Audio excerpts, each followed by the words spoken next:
Welcome back. Today we're doing a deep dive into a piece of hardware that, well, it looks pretty unassuming. It really does. We're talking about the Thor Broadcast FRF-RXMR.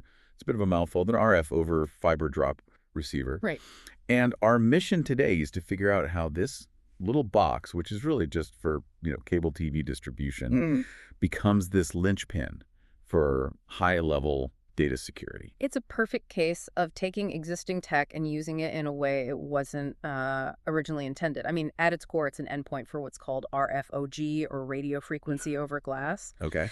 Its normal job is to take a full CATV channel lineup, think 45 to 870 megahertz that's been shot over single mode fiber, and just distribute it. And it can do that over some serious distances. How far are we talking? We're talking upwards of 20 miles. 20 miles. Yeah. Wow. So, okay, most people listening are probably thinking, why do I care about a cable TV box? Fair question.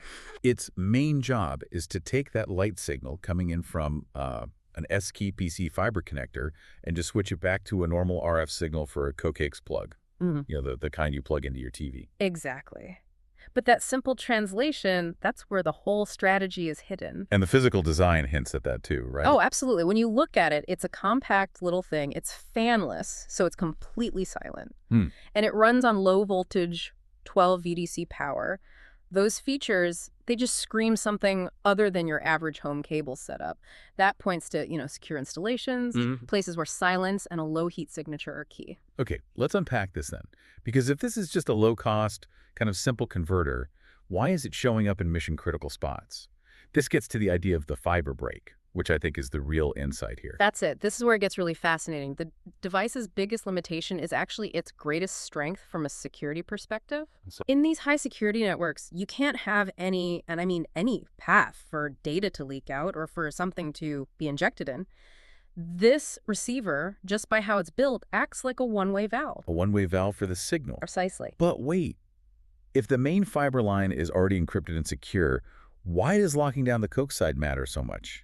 Couldn't someone just tap the coax cable if they got physical access anyway? Tapping is one thing, sure. But the real danger is someone using a return path. A return pass. Yeah, a lot of standard network endpoints, they allow for a tiny bit of two-way communication for diagnostics, for status updates, things like that. An attacker could potentially get in and use that return signal to spoof data, or even worse, siphon information back onto the secure network. I see. So because this specific Thor receiver literally has no hardware for an RF return path. It physically can't send a signal back. It only has an output. You're creating an absolute physical barrier. It's not software. It's not a firewall setting. It's just physics. Exactly. No signal can go from that endpoint back up the fiber. The attack vector is just gone. It doesn't exist. It guarantees the integrity of the stream, even if that endpoint gets compromised. So what this all means is you have this small, cheap receiver made for something as common as cable TV, and it becomes a crucial security tool, all because it was engineered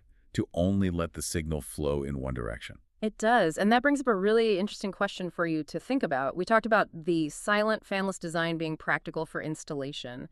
But how does this trend of making infrastructure smaller and quieter also open the door for, say, more covert or deep bunker deployments, where absolute discretion is the #1 priority? Something to consider next time you see the infrastructure hidden all around you.